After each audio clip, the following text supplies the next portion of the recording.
Welcome back to our channel where we share updates and untold stories about Catherine, Princess of Wales and her royal family. Today we bring you some news King Charles in tears, after finding a note in Princess Diana's jewelry box, subject to immediate release, a secret royal history, a planned reconciliation, a hidden tragedy, and a reimagined monarchy are all said to be included in a manuscript that has been leaked. A bombshell document which is allegedly a private manuscript that was leaked and details the last confessions of Diana, Princess of Wales, has started to circulate in some journalistic and historical circles. This document threatens to alter the accepted narrative of the current British monarchy. In the weeks leading up to her death, Princess Diana was allegedly not only planning to reconcile with Prince Charles, who was the monarch at the time, but she was also being blackmailed over a shared tragedy that the world never knew about: the loss of a secret third child, a daughter. The authenticity of this explosive account has not been verified. It is said in the narrative that a jewelry box that had been neglected and was handed to Buckingham Palace in the spring of 2024 had a collection of letters, diary entries, and an audio tape from Diana. These materials, which were meant just for King Charles III, are said to present a picture of a marriage that was not irretrievably dissolved, but rather on the verge of a spectacular and secret reunion.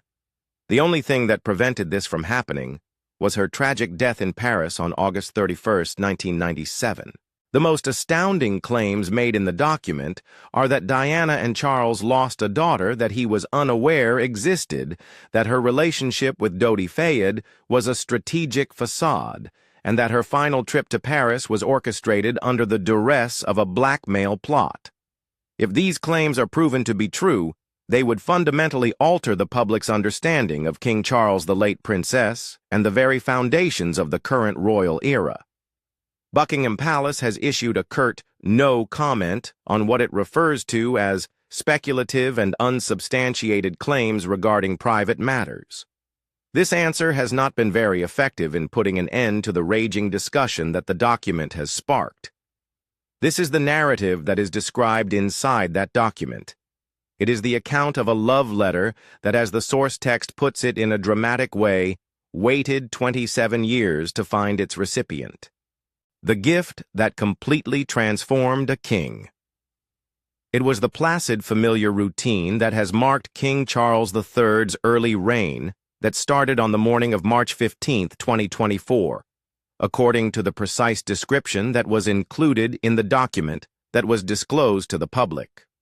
According to reports, the king was occupied with state files and making last preparations for his coronation ceremonies while he was seated in his private study at Buckingham Palace. A rare moment of relief was provided by the usual routine of daily mail, which had been a continuous companion for him ever since the passing of his mother, Queen Elizabeth II. The enormous weight of his new job had been a constant companion. This tale provides a description of the arrival of Sir Clive Alderton, the King's private secretary, who brought the mail for the first day. Among the formal diplomatic pouches and paperwork from the Parliament was a little parcel that did not seem to be anything special. It was addressed in a graceful, flowing calligraphy that the document states the King recognized immediately, causing a perceptible pallor to cover his face. It was wrapped in faded blue paper that had been battered by the passage of time. The handwriting of Diana, Princess of Wales, was said to be unmistakable according to the allegations. A situation that is fraught with intense tension is depicted in the book. Sir Clive is believed to have volunteered to have the parcel investigated by security officials after seeing the dramatic shift in the king's mood. This is a regular process for any item that was not requested by the king. According to reports, however, the king just waved him off. "No, please leave me." Charles is said to have said, his voice becoming more strained. "Observe that I am not being bothered in any way." In the famous study, which had been a witness to decades of the king's personal and public tribulations, the king is believed to have carefully unwrapped the box when he was left alone in the room. Not one of the magnificent jewelry caskets that belonged to the state but rather a personal mahogany box that belonged to Diana's private chambers at Kensington Palace, contained the contents. The Spencer family crest was stamped in gold atop the simple item, which was reminiscent of something that had been around for a very long time. There was an envelope with his name on it that was attached to the box. Within was a letter that had a date of August 29, 1997, which was 2 days before she passed away. "My dearest Charles," it started, and the document states that this personal greeting was sufficient to break through the king's carefully established emotional barriers. "My dearest Charles, if you are reading this, then I have passed away, and you have reached the point where you have finally realized what I have always known, that despite all of our suffering and public conflicts, we have never ceased loving one another.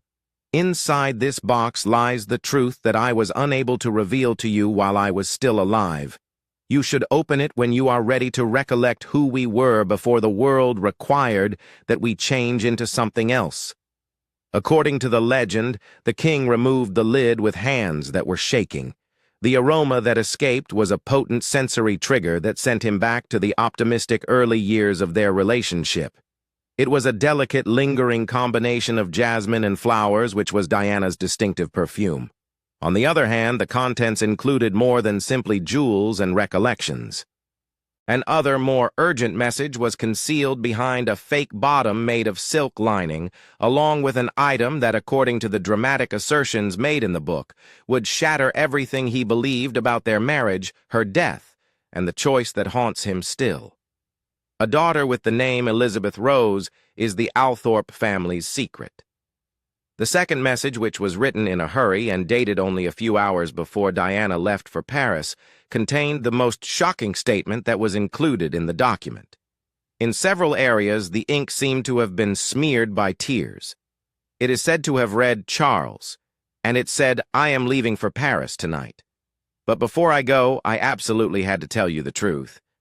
I had an affair with James, but the baby that I lost in December 1985 was not the result of that affair. It belonged to you. We have 3 children. We have a daughter." A description of the king attempting to digest the information is included in the book. He is shown grasping his desk for support. It is a daughter. He was never informed about the death of a kid, thus he never had the opportunity to grieve over it. In the paper, the writer proceeds to describe Diana's sad reason for her silence. This explanation is replicated in the document. "At that time, I was unable to inform you. After Harry was born, you were so cold and distant from all of us. You had already come to the conclusion that our marriage was a mistake, and I couldn't stand the thought of enslaving you with another kid that you could come to despise. But I had feelings for her, Charles. I adored her with every fiber of my being for the duration of the 3 months that I carried her. If this assertion is genuine, it offers a new perspective on a difficult time in their marriage. Diana's departure from public life and obvious sorrow in late 1985 have been observed by royal biographers for a long time. Diana's withdrawal from public life was attributed to the increasing strains of her job as well as the disintegration of her marriage. At that time, Charles was increasing his dependence on his connection with Camilla Parker Bowles. They were both in a romance. The book gives the impression that what the Prince of Wales saw as emotional instability was in reality a lady who was suffering a significant loss while being completely alone. "I named her Elizabeth Rose after your mother and my middle name." The email continues providing information that are so explicit that they should be considered heartbreaking. "At the Althorpe Cemetery, I held a little burial ceremony. Both the priest and I are alone. She is laid to rest at the Spencer family cemetery under a stone that simply reads, 'Beloved Daughter.' I pay her a visit on the day that would have been her birthday, which is December 23rd. The photograph of Diana, who was by herself in Althorpe on Christmas Eve, mourning the loss of their child together, as the rest of the royal family rejoiced at Sandringham, is a depiction of loneliness that is incomprehensible. Charles was overcome with sobs, replaying years of memories through this new, heartbreaking lens. The book states, These recollections include Diana's inexplicable sorrow around the holidays, her spontaneous solitary journeys to her ancestral home, and her red-rimmed eyes, which he had ignored as indications of their marital struggle. One of the most palpable pieces of evidence is the last piece of evidence that is offered in this portion of the document. There was a locket made of white gold that the king had never seen before. It was hidden at the bottom of the box inside a little velvet bag. He apparently discovered a well-known engagement photos of the young couple who were filled with optimism on one side of the package when he opened it. On the other hand, there was a hazy and fading ultrasound scan that clearly showed the profile of an unborn kid, but was not clear. This was not only a discovery for the king, rather, it was the ghost of a life, a daughter, and a shared history of suffering that he had never been permitted to be a part of. The Journal of a Reconciliations Diary. The jewelry box was said to have held a thick envelope that was written, "Read this last." Inside the envelope was what looked to be a sequence of journal entries from the last weeks of Diana's life, which formed a cohesive narrative of her genuine state of mind. The mystery of their missing daughter was also purportedly discovered inside the jewelry box. The public has been under the impression for a long time that she was contentedly moving on with Dodi Fayed. These sentences blatantly contradict that idea. It is believed that the following is written in an entry that was dated July 15, 1997. "I've been thinking about us again, Charles," pertaining to the actual use, as opposed to the personalities that we acted out for the publication and the palace. When we initially met at Balmoral before we were engaged, do you recall our first night there? During our stroll by the loch under the night sky, you shared with me that you were afraid of becoming king, because you did not want to become so consumed by the job that you would lose yourself. I promised you that I would assist you in not forgetting who you were. It is said in the book that this recollection had a profound impact on the king, as it brought to mind a rare instance of true vulnerability that he had encountered with her. After then, Diana's journal begins to focus on her own introspection, which is a significant divergence from the victim narrative that she often presented in public. "I let you down, didn't I? Because I was so preoccupied with my own suffering and my own want to be liked, I failed to remember my commitment. I should have battled for you, but instead I gave in to your demands. When I should have been protecting everything we had made together, I let the world know about our private troubles. The fact is, Charles, I have never stopped loving you. Even when I was with other men, even when I was telling the world about Camilla, even when I was at my most angry, you were still the guy I picked, the man I married, and the father of my children. Thank you for being there for me. It would be sufficient to undermine decades' worth of popular image if this confession were to stand alone. However, it is said that the journal goes much farther, disclosing a shocking story concerning a collection of letters that were not mailed. I am aware of the letters, she stated in her letter. Those letters that you wrote to me after we had parted ways but never intended to send. Edward, who is supposedly referring to a reliable courtier and not Prince Edward, discovered them in your desk and immediately informed me of their presence. Every single one of those expressions of affection and remorse, as well as every single apology. Charles, don't you know why you didn't send them? I don't understand why we both chose pride above the truth. A parallel quiet discussion of remorse was taking place on both sides, as shown by the presence of these letters, which were penned by Charles, but were never sent out because of procedure or fear. She spells out her plans with stunning clarity in the item that is considered to be the most crucial, which was dated August 10th, 1997. I've made a choice. Dodi and I are planning to end our relationship. I hope you understand. At any rate, it was never a reality. This is just another effort to make you envious, to demonstrate that I am capable of moving on. However, I am unable to move on from that, Charles. Dodi is a good-natured individual, but he is not you. I do not want to. There is no one who could ever be like you. That is the guy I fell in love with, and that is the man I want to welcome back into my life. According to the text, the journal included a thorough account of her strategy, which included canceling her relationship with Dodie while she was in Paris, going back to London, and setting up a secret meeting with Charles. So much so that she had even sent a letter to the Queen requesting her approval to investigate the possibility of a formal reunion.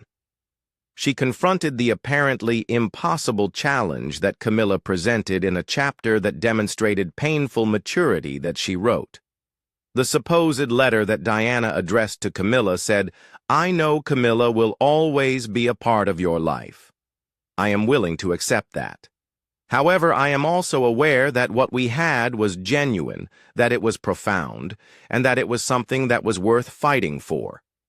Perhaps there is a way for us to respect both the past and the future at the same time. There is a possibility that we may create something new out of the ashes of what we have destroyed. Therefore, the trip to Paris was not the climax of a new love affair. Rather, it was the occasion that was designed to put an end to one. It was supposed to be the last act of a public performance before departing in a manner that was both quiet and intimate. An ending phone call and the shadow of Paris on the horizon. There is a more sinister and intricate explanation for Diana's last voyage that is presented in the text. According to the allegations, the real reason for her attendance in Paris was disclosed in a second envelope that was labeled "Emergency for Charles only." It was not a vacation filled with romance. Rather, it was a mission of desperation that was carried out under the threat of blackmail. The letter started with the words "Charles" and continued, "I need you to know that this trip is not what it seems to be in the event that something happens to me in Paris. It has been 3 weeks since I was provided with information on our daughter Elizabeth Rose. There is someone who is aware of her, as well as the miscarriage that I did not disclose to you. Unless I completely vanish from public life, they are threatening to make it public knowledge. It is via this assertion that a dark facet of the tragedy is introduced. According to this story, Diana was subjected to some kind of coercion. According to the allegations, the blackmailer, who remained nameless, was in possession of medical documents from the private clinic where she had treatment in 1985. These data were supposed to be destroyed. According to what she wrote, they want me to retreat to stop my humanitarian work and to become something that is irrelevant. They are going to reveal everything if I don't stop them, including the pregnancy, the loss, and the fact that you were never informed. It is their intention to portray you as a harsh and uncaring husband who abandoned his wife at a time when she needed your assistance the most. The widely publicized summer she spent with Dodi Fayed takes on a new significance when seen in this context.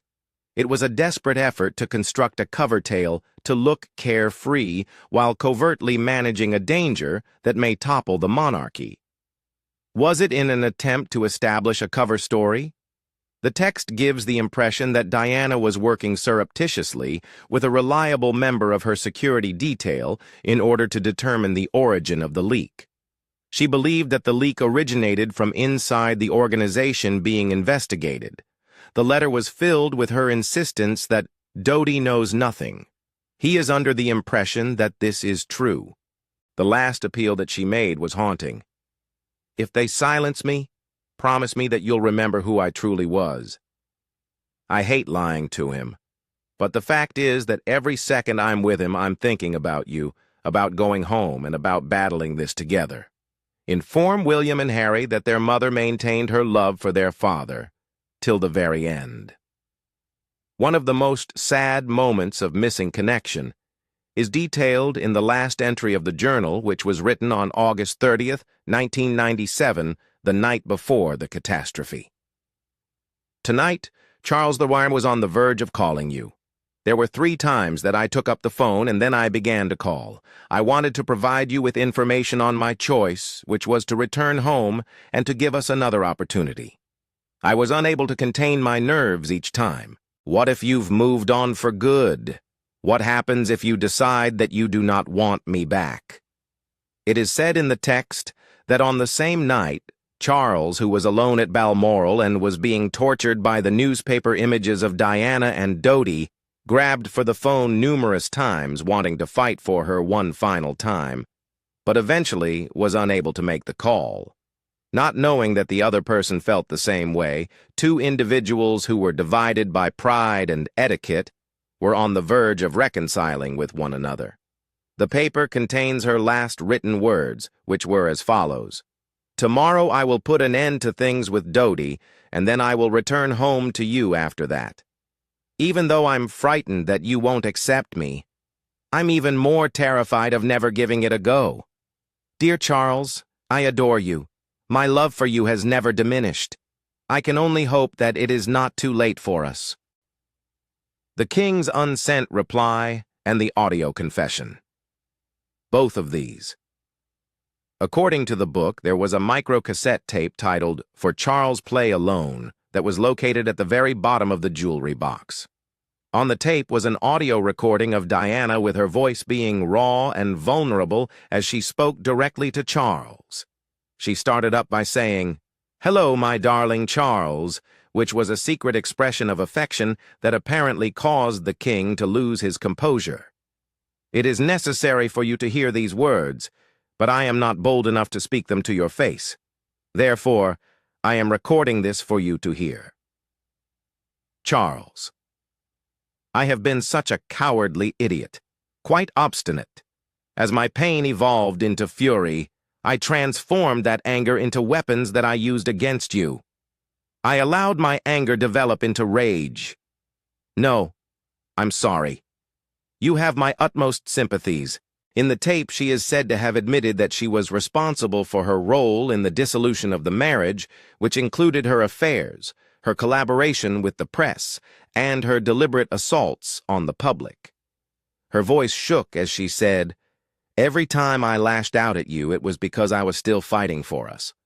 Although it was an inappropriate method to argue, it was motivated by love. I was never able to figure out how to get away from you. The last thing that was included in the package was perhaps the most moving of all. The mail was labeled Charles's Answer, and inside came a letter written by Charles himself, written in his own handwriting. According to the manuscript, it was a draft that he had written after the divorce was completed, but he had never delivered it with the manuscript. Diana had managed to get it in some way. His own words were repeated back to him, and they were, "My dearest Diana, after all the ways in which I have let you down, I am aware that I have no right to seek for your forgiveness. You had no idea that I was frightened of loving you as deeply as I wanted to love you.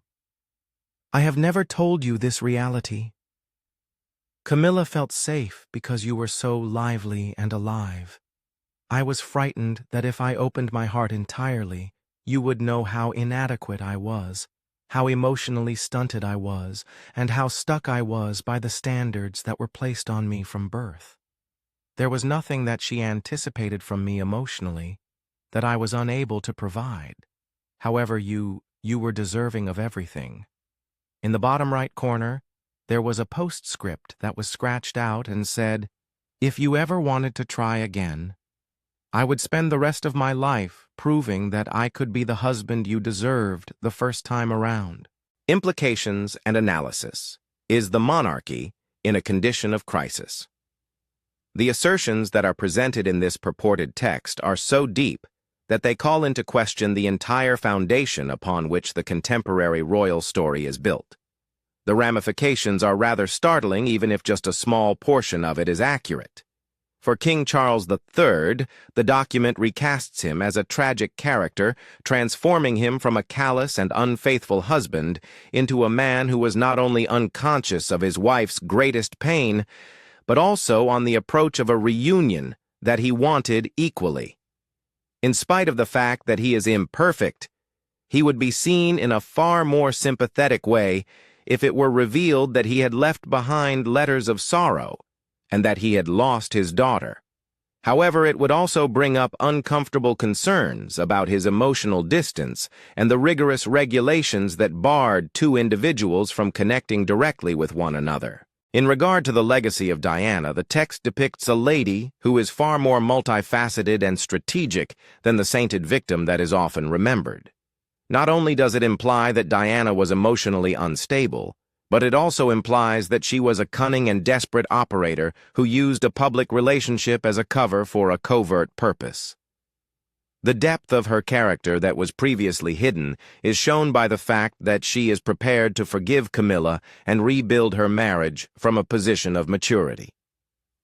Regarding Princes William and Harry, the influence that Diana's boys have had is difficult to quantify. From the perspective of the Prince of Wales, this would completely alter his conception of the connection between his parents. Considering that the Duke of Sussex's public narrative has been significantly influenced by his mother's alleged abuse, this alternative history has the potential to completely dismantle his worldview. A comprehensive reassessment of their family's history would be required in order to account for the fact that they had a sister who had gone missing and their parents' love story had not yet come to an end. The whole institution of the monarchy would be undermined if this were to occur. Conspiracy theories about Diana's murder have been resurrected by the notion of a high-level blackmail operation that originated from within the establishment. The monarchy has been working for decades to disprove these claims. It begs the question, who would have wished to take Diana's voice away, and why would they have done so?